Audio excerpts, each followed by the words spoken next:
falou do quanto a subversão pode ser, inclusive, absorvida pela norma.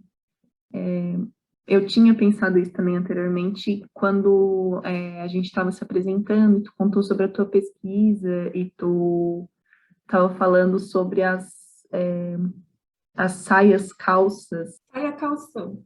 Calção. O quanto aquilo foi de uma subversão total e completo estranhamento e reações violentas. Mas aí que está a questão, né? Foi absorvido e não teve nenhuma modificação, assim, né? Feminilidade ainda existe lá, mais viva do que nunca esse conceito, né? Essa ideia, essa noção. E, e aí é uma pergunta bem interessante mesmo essa que se faz, né? Porque se não é a subversão que vai quebrar a norma, né? Se não for através da subversão, e se não for então também através da moda, através do que vai se quebrar essas categorias, né? Será que elas estão tão arraigadas assim que realmente não tem como vislumbrar uma sociedade sem elas? Eu desconfio muito das soluções que passam pelo consumo. Eu não sei se elas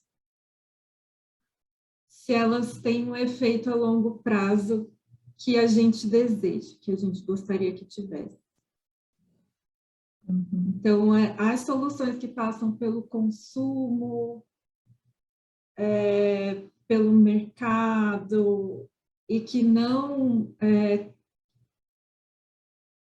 problematizam esse consumo, esse mercado, mas que, na verdade, buscam apenas a inclusão nesse mercado, ou o alargamento, né, de um conceito de gênero para incluir todo mundo, ou um alargamento de uma ideia de mercado para que seja mais,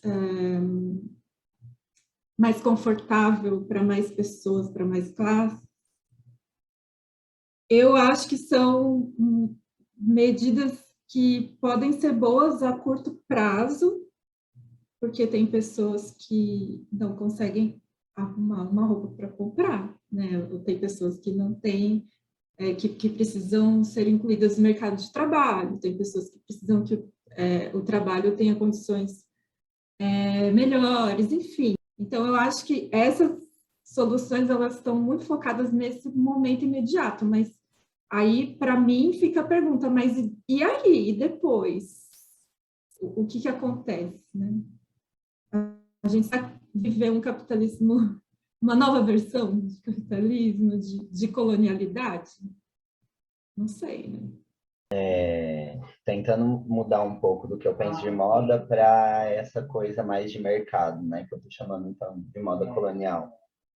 Eu acho que o serviço da moda colonial é mais ou menos o serviço da ciência, nos termos do Thomas Kuhn, assim. É um serviço de esvaziamento do sentido em prol da venda de imagens. Então, quando a Nath fala disso, né, que a gente subverte, mas também é apropriado pelo mercado, né? Então, é um pouco isso que eu fico tentando pensar, assim. Qual comportamento ou o que e quem pode ter determinado comportamento ou usar determinada coisa e onde, né? Tudo isso talvez um pouco mais micro-relacional, assim. Para a gente conseguir sair dessa lógica puramente mercadológica ou de consumo, é preciso a gente pensar outras formas de vida, né? Outros modos de vida como um todo. Muitos movimentos estão buscando estabelecer uma lógica e uma ética de vida, e isso passa pela imagem em última instância, né? Porque a pessoa, né, que, enfim, muitas dessas pessoas são anarquistas, muitas dessas pessoas que eu tô falando, que eu tô pensando junto, né, que é a galera da Bol, da Baticu e tal. Então, assim, a estética, ela não é só uma aparência, né? Ela vem muito carregada de todas essas éticas de vida. Então, a gente vai fazendo esse movimento, né, de profundo e superficial, profundo e superficial. E o grande serviço, eu acho, da moda colonial é justamente esse, fazer o esvaziamento de sentido, porque se a calça para mulheres em um dado sentido é revolucionária, em um segundo momento é a calça de trabalho, né? Aquela coisa que você é obrigado a colocar todo dia para ir para o serviço. Se isso não é um serviço para a colonização, eu não sei, né? E aí, assim, o movimento é constante, porque ao mesmo tempo usa calça jeans, rasga a calça jeans, apropria de novo a calça jeans rasgada. A liberdade é uma luta constante, né? Angela Davis, assim. Eu acho que a resposta seria justiça social e o fim do capitalismo, sinceramente. Porque, assim, eu penso que, na verdade, não é a moda que esvazia o sentido, é o próprio capitalismo. O capitalismo, a base do capitalismo é esvaziar o sentido das coisas, é alienar a gente dos significados, dos modos de, não só dos meios de produção, mas dos modos de produção, de onde que vem aquilo, do quanto que gasta de tempo, de água, de terra para plantar um algodão e para fazer uma calça jeans, assim. Então, mas isso que veio, né, da tua pergunta, Helena, sobre tipo essa subversão e aí uma cooptação para a moda. Eu acho que isso está na própria raiz do capitalismo, que o capitalismo é a coisa mais elástica que tem. Se a gente for pensar, não é bem assim que tudo que foi feito foi apropriado. Antes dessa apropriação e disseminação, tem uma domesticação da subversão. Então, por exemplo, se a gente pensar assim, nos movimentos de contracultura dos anos 60, ou nos ballrooms, ou nos movimentos queers desse milênio, que aí tem uma domesticação dessas, assim, principalmente de pessoas dissidentes, domesticação não dessas pessoas, mas do que essas pessoas produzem, né? E pessoas artistas, né, que estão na mídia, etc., que, enfim, são pessoas que têm mais visibilidade, até talvez uma liberdade maior para criar as suas estéticas, assim, porque até tem essa questão de como que isso vai construir as suas personas, né, como artistas. Mas se a gente for ver, tipo, o que foi adaptado, né, de moda a gênero, para falar de algo mais, uma moda mais recente, né? No final, assim, onde que isso se disseminou de verdade, sabe? Tipo, teve um momento que teve moda a gênero e aí teve uma sessão que era camiseta e calça jeans, e foi isso que foi só um gostinho da subversão, saca? Não foi a subversão assim por completo, teve uma domesticação de tudo que foi aquela subversão para que tenha essa aparência de que teve uma mudança social disseminada, mas no final essa mudança não foi efetiva. E essa mudança foi só para dar um gostinho de exoticidade para o paladar do consumidor, sabe? Então, acho que é nesse sentido assim, que eu vejo que o que o Lino falou, vestido cinza reto. Tá, mas o que isso mudou na reprodução do binarismo de gênero? Mas, então, nesse sentido, é só um gostinho da subversão adaptada para algo que seja palatável, não é a cooptação por completa da subversão, até para esvaziar, né? E aí, só para, rapidão, o lance da roupa, né, e talvez, de estar conversando isso com as pessoas pretas, com pessoas gordas, com pessoas periféricas, que vão voltar a questionar isso, né? Quando eu falo quem tem direito a gênero, quem tem direito também à moda, mercadológica ou não, colonial ou não, né? As pessoas gordas, embora elas tenham dinheiro, né, por exemplo, mesmo assim se torna uma outra experiência de compra e de vestir, né, muitas vezes violenta, grande parte das vezes violenta, né? Então, por isso que eu gosto muito e eu acho que todo mundo aqui pensa muito nisso, assim, nessas interseccionalidades, em como que essas roupas, essas modas funcionam de acordo com no conjunto com essas interseccionalidades, né? No conjunto com essas diferenças, assim. Porque são experiências diferentes para pessoas diferentes. Ainda que a gente possa falar sobre uma hegemonia eurocêntrica, ainda não se pode falar numa homogeneidade de experiência, né? Ainda que haja algo que está sendo imposto. Eu lembro que eu assisti a um documentário há muitos anos, tem no YouTube até, Feminismo Negro em Primeira Pessoa. E uma das entrevistadas conta essa experiência de estar em um salão de beleza e folheando despretensiosamente uma revista de vestido de noiva, assim, e páginas e páginas, páginas, páginas, e nenhuma modelo negra. E aí o comentário dela foi, pronto, né, preta não casa, foi o comentário dela, assim, né.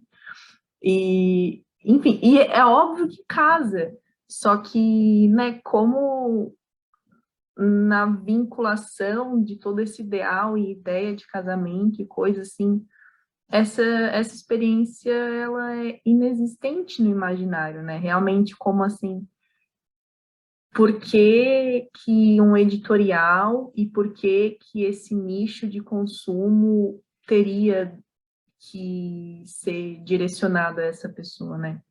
Só que, ao mesmo tempo, também cai nessa discussão que a gente teve a quem que serve também o alargamento desse nicho de consumo, né? Então na próxima revista coloca uma modelo negra. Então aí não tem uma modelo trans, daí na próxima revista vai colocar uma modelo trans. Só que a ideia de que tem que casar, e tem que casar de branco, e tem que casar de vestido, e certas coisas, isso permanece assim, né? Assim, vai se pretendendo subverter aquela homogeneidade, só que o pano de fundo é o mesmo, né? É o mesmo, assim. Né? É aquilo que eu te falei, que eu acho que é talvez das coisas que mais me preocupa, assim, porque se a gente pensar em revistas de moda, né? Então tem a Vogue, nananã, que é bem essa lógica da mina branca, magra, alta, enfim, todo o pacote. Mas aí também tem a revista Raça, por exemplo. E, embora tenham várias pessoas pretas, de alguma forma reiteram um padrão que é também da pessoa preta, magra, alta, de algo belo, sabe? Algo do belo, talvez. E como que talvez essas populações agora, que eu não sei muito bem como nomear, porque eu acho que não é possível mais fazer um nome só, mas já foi geração tombamento e tudo mais, aposta muito no feio, né? No ridículo. Eu acho que a Natália puxou uma coisa aqui que era um pensamento meu muito antigo e que agora ela resgatou, de como que a gente está tentando, parece que sempre resolver a demanda da branquitude, da colonização, sabe? E como que talvez uma saída para conseguir criar essas novas éticas e estéticas seja a gente olhar para nós. E aí eu acho que esses são os movimentos, né, do próprio Aparelho Luzia, que é tipo um quilombo urbano onde pessoas pretas se encontram. Então há uma outra lógica de referências, né? É uma construção de outras lógicas de referências, assim, né? Talvez isso seja uma coisa interessante a se pensar. E aí volta para a ciência de novo, né? Porque não é só na referência estética que a gente tem que repensar as referências, é em todo o alçapão de referências históricas mesmo, né? É um câmbio epistemológico completo que tem que ser feito, né? Eu acho que é importante a gente não esquecer que para a moda é muito importante a novidade, né? A ideia de novidade, de mudar, está sempre mudando de tendências, enfim, cada vez mais rápido, né? E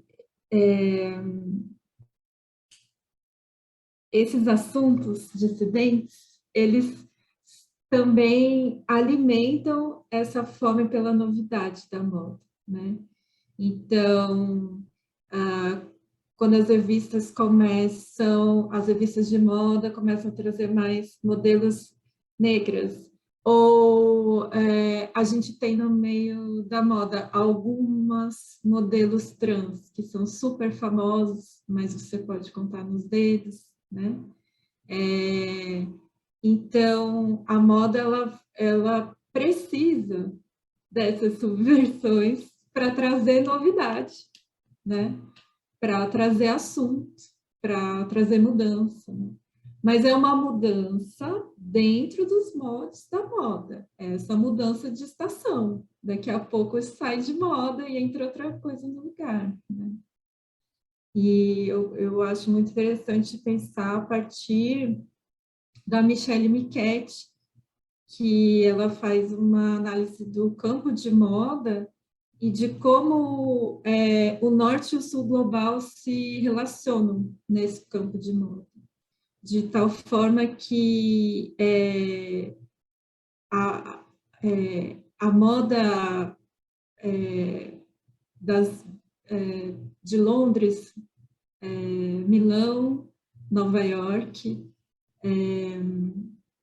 e Paris, ela é aquela moda que já está estabelecida, né? E que é considerada, esses lugares são considerados as capitais globais da moda, né?